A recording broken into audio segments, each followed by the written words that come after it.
So I've been having a lot of people ask me lately about liquidity providing. What is it? How do you do it? How do you do it specifically on PulseX? And we're going to talk about all that in this video today and more. But stick around till the end because I'm going to give you my real thoughts about liquidity providing and what I really think about the risk and how to do it safely, and whether or not I personally plan on doing it and what I think for the general public. Now, liquidity providing is a complex topic that a lot of people throw around, and if you're newer to crypto, you probably have no idea what it means, but you might have heard it before. Basically, in the DeFi world, liquidity providing is something you can do on a decentralized exchange or a DEX. As we obviously know, with the implosion of things like FTX and constant centralized exchange hacks, the only real way to do crypto the right way is to use a DEX, otherwise known as a decentralized exchange. And now this might be a review for you, but stick around till the end because if you've been thinking about being a liquidity provider as potentially a way to make money in crypto or to make money passively, I'm going to explain what's really going on so you can make a more educated decision as to if you actually want to participate in something like this. But long story short, guys, what is liquidity providing? You're putting up your own money so that other people can trade with it. Now, in a typical old-fashioned exchange, a centralized exchange, it's up to the platform to provide all of the liquidity for you to trade in and out of. And what a decentralized exchange does is it basically pools together a bunch of people's money, and then if you want to trade or exchange or swap, these are all synonyms, right? Swap, exchange, trade, buy, sell. I don't care whatever you call it. If you want to change one coin for another coin on a DEX, you're actually swapping in and out of massive pools of many people's money pooled together. So it's decentralized. That's what a decentralized exchange means. There's no one single company putting up the liquidity. It's just a bunch of random people choosing to put up that liquidity for you, the swapper, to get the coin that you want in exchange for the other coin that you don't want. Now, a lot of times when we talk about using a DEX, you've probably used a DEX before. Normally, you are the swapper. You're the person that just wants a different coin and you want to exchange one coin for another. But where do you think all those coins come from? Guys, they come from the liquidity providers who have taken the risk of pooling together their liquidity, again, for you to trade in and out of. So being a liquidity provider and trading on a DEX means that you're just putting up your own cryptocurrency tokens for other people to trade in and out of. Now, on a DEX, anybody can be the liquidity provider. But is it a good idea? Let's dive into that. It's not always a good idea, especially if you don't know what you're doing. So educating yourself early is really the best way to handle things, especially before Pulse Chain launches. You want to be ahead of the curve, whereas a lot of people aren't going to have any idea what's going on. Now, you're going to hear a lot of names and jargon thrown around, guys. Yield farming, liquidity providing, becoming an LP. Guys, LP just stands for liquidity providing. Liquidity farming and liquidity providing are the same thing. Sometimes people refer to it as yield farming. Yield farming is just a broad blanket term to say any kind of way to make yield on your tokens. And liquidity farming is just a subset of yield farming. But why would anybody want to take the risk of being a liquidity provider, of putting up your tokens for anybody else to go ahead and trade in and out of? Because it's a risk, right? Well, on every DEX, on every decentralized exchange, there's a platform fee in addition to the gas fees. There's a gas fee, which you always have to pay on any network no matter what. There's also a platform fee, which typically on Uniswap is 0.3% of whatever coin you're giving up in exchange for the other coin. They take 0.3% of those coins, and that's the liquidity provider fee that gets distributed and divvied up to all the liquidity providers in the system. And there's hundreds and thousands of people that are liquidity providers. But the math and the code takes care of all the routing, and you don't even see that on the front end. So that liquidity provider fee, which is 0.3% on Uniswap, is actually cheaper on PulseX. It's only 0.29%. So PulseX will have cheaper fees than Uniswap will have, which is why the example I'm about to do in a minute will be on the PulseX test net. Okay, obviously Pulse Chain isn't out yet, but we're going to do an example on the test net. So that's the terminology, guys. And what PulseX is, if you haven't heard by now, it's a fork of Uniswap version 2, meaning there is symmetric liquidity. You must put up liquidity in a symmetric way. That's as opposed to Uniswap version 3, which is the more recent version, which offers people to do asymmetric liquidity. Now, there's pros and cons of each, right? Asymmetric liquidity is cool, but there's also certain advantages to having symmetric liquidity, and it kind of simplifies things. So the example we're going to be showing is the PulseX example, which again is a fork of Uniswap v2, which is symmetric liquidity. What does symmetric liquidity mean? It means if I choose to be a liquidity provider, I have to put an equal amount of token A and an equal amount of token B on each side. For example, let's say I wanted to provide liquidity for the Hex USDC pair. Well, if I put up $10,000 of USDC, I would also have to put up $10,000 worth of Hex on the other side. and I would have to park both of these tokens in that liquidity pair to be used, again, for all the other people, the retail people just using the DEX for the normal way of swapping. Now, if you are a liquidity provider, this is very important. This point right here is very important. You are short volatility and long volume. Now, what does that mean? Again, you are short volatility and long volume. Pay attention to this. Short volatility means that volatility in the price of coins is bad for you. Volatility is bad for you, but volume is good for you. So the ideal situation for yourself to make money as a liquidity provider is if there's very little volatility. Imagine a stablecoin pair. Very, very little volatility. That's why there's so much liquidity on those stablecoin pairs. People are trading USDC for USDT all day long, and there's very little risk of one of those coins going up in price and another one of those coins going very low in price relative to the other coin. So as an LP, you don't want volatility. Volatility is bad, and it can lead to what's called impermanent loss. We're going to talk about all that in a minute. But you're long volume, meaning you want volume. Now, these things are contradictory, right? You don't want volatility, but you want volume. Now, most coin pairs are not going to be very ideal for this situation. The only coin pair that's an ideal example of low volatility and high volume are, again, those stablecoin pairs, because stablecoins really aren't going up and down against each other. For the most part, they're worth $1. Sometimes they're worth 1.01 or 0.99, and then they get bought back to parity. But people trade in and out all day long to capitalize on these inefficiencies in the market. It's called arbitrage. That's also why stablecoin pairs typically get a lower fee in terms of the liquidity provider fee, because it's so much less risk to do that. Whereas normal pairs typically do a 0.3% or a 0.29% like PulseX liquidity provider fee, which means the user that's making a swap pays 0.29% of whatever token they're swapping to the liquidity providers, and in return gets the other token that they want. So think about this. This is very important when it comes to the risk, and you need to know the risk of being a liquidity provider. It's not for everybody. In fact, it's not for most people. Now, the final point I'll make before diving into the example is that when you put up liquidity into a liquidity pool, you get a token, an LP token that represents your liquidity position on a particular coin pair. And that liquidity token is actually a tradable NFT, so you can trade your liquidity position to somebody else. It's very interesting. We'll go over an example in a minute, but you can go on an NFT marketplace today like OpenSea, and you can see people trading their liquidity positions all day long. It's very fascinating. But first, let's go into a simple example. Here I am on PulseX.com. This is the testnet, guys, not the real one, but pretty much what it's going to look like. We go to the trade section, and you see exchange, limit orders, and liquidity. Now, a lot of people ask me about what's this liquidity thing? Should I do it? Is it a good idea? Let's find out. So I am a new user with no liquidity found. So right now I don't have any of those liquidity tokens because I don't have a liquidity position. Now, if you think you're already part of a pool, but the PulseX system isn't registering it, you can go look for it manually by typing in all your token addresses here and all that stuff. We're not going to do that right now. We're going to start fresh because we don't have any liquidity positions yet. You really simply click add liquidity, and now you need to select your pair. So this is what I mean when I say your liquidity pair. You need to choose a coin for a coin. Now, a lot of people are going to be probably trying to put up liquidity on the PLS hex pair. So let's do that as an example. PLS hex. This means that whenever anybody wants to trade Pulse for hex or hex for Pulse, I'm going to be part of that liquidity pool. So those people that want to either swap Pulse for hex or swap hex for Pulse, they're going to be paying their 0.29% fee to me. That's going to get routed to me and obviously everybody else as well, because I'm going to be only one of many liquidity providers in this liquidity pool. Does that make sense? So let's put up 100 hex and 23,000 PLS. And you'll notice that whatever you put up, it automatically requires you to put up an equal dollar amount on the other side. That's what I meant by symmetric liquidity. So if I put up $120 worth of hex, I need to make sure I'm putting up $120 worth of PLS. That's symmetric liquidity. The system will handle that for you, all right? Then you need to simply enable hex. This is just an approval.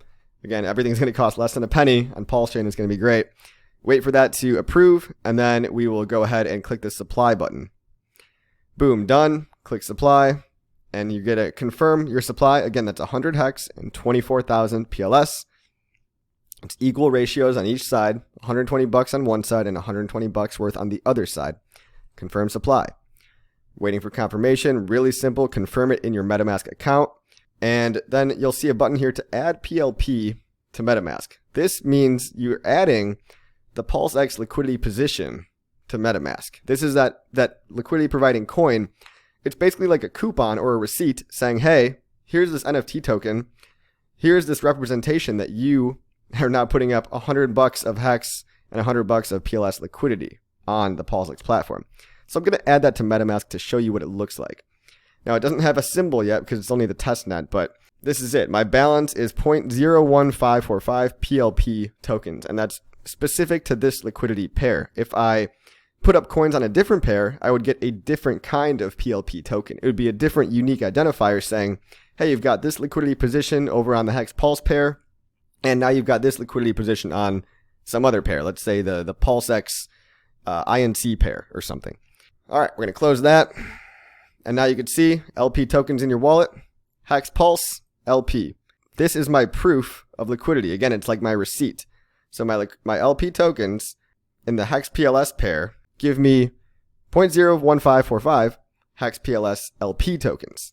Now my share of the pool, because it's only $100, very, very small. 0.00017% of the total pool. Obviously, it's an example, and these aren't even real dollar values anyway because it's a test net. And I pooled, about 100 HEX and about 24,000 PLS. Let's go check my MetaMask again. Over here, you can see my PLP position. So that's not going anywhere. That's right there. Now, if I go back out to add liquidity, this is it. Here you can see this is my liquidity position, which is, again, defined by an actual token in my wallet. That's basically just a receipt saying, I'm proving by having this token that I have this much money pooled in the HEX PLS pair. I can remove it. I can add more if I want to. I'm not going to do any of that. Now I'm going to hop on over to the earn thing. So this is liquidity farming. So when it comes to the incentive token, this is how you're actually going to earn it in the future. Prepare yourself now because you're just going to have a head start when V3 comes out and then when Pulse Chain is launched. The earn tab up here, you're going to want to go to farms. Now, farms is where you stake your LP tokens and earn incentive token. It's very simple. It's right here on the homepage. So again, I only have that LP token after I put up LP over here, after I get that LP token by putting up liquidity.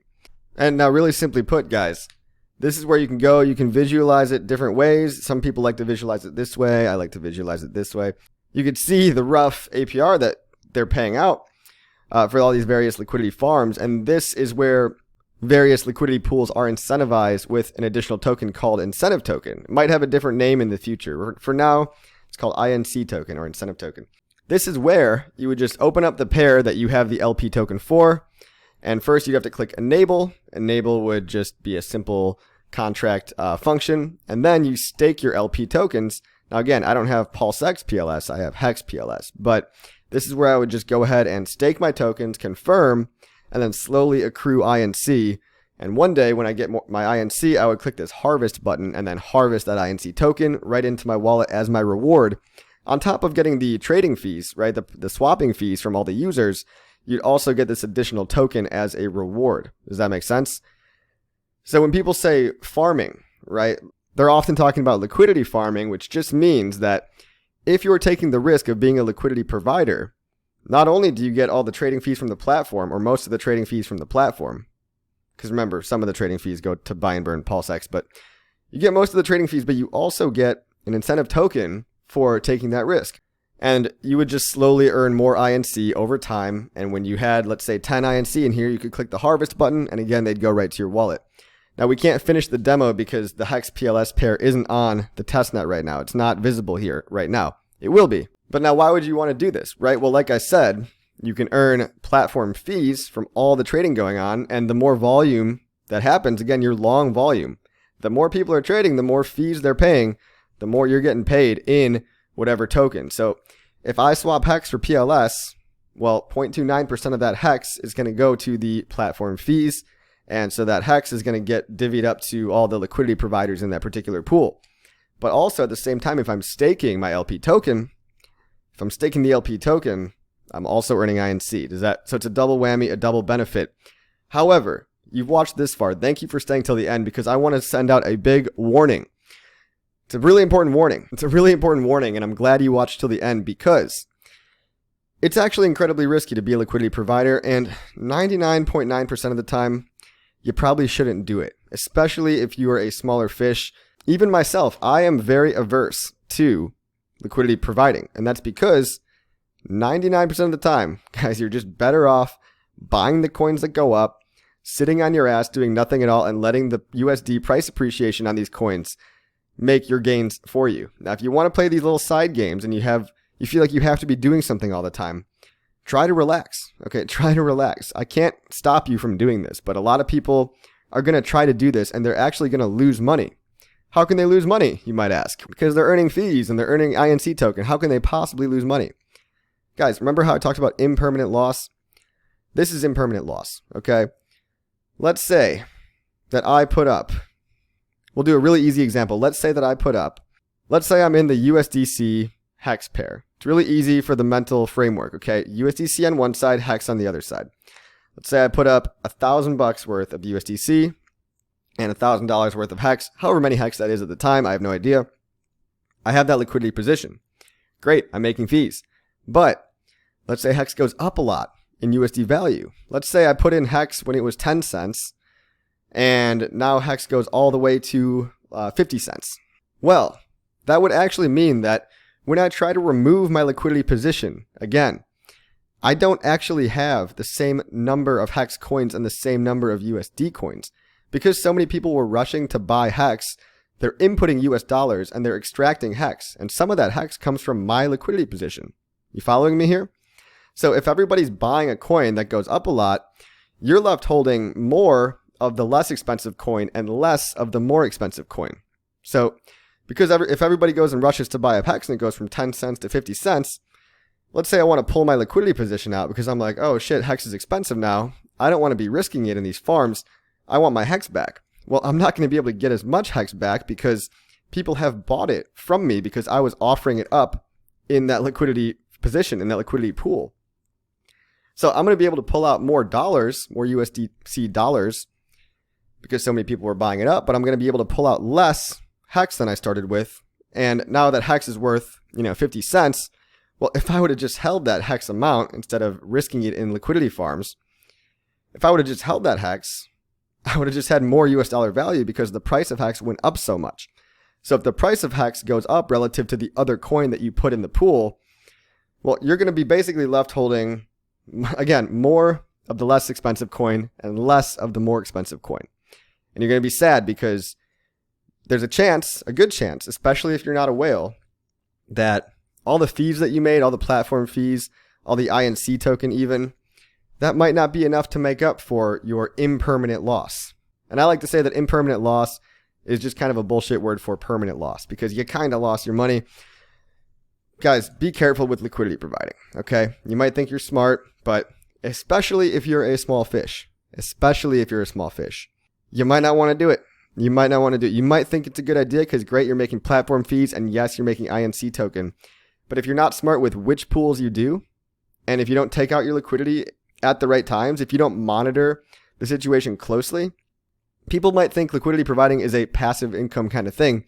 It's actually not passive at all. So you need to really be paying attention because if you're not, the market could run away from you. And then one of the coins that you have in your LP pool skyrockets up in value.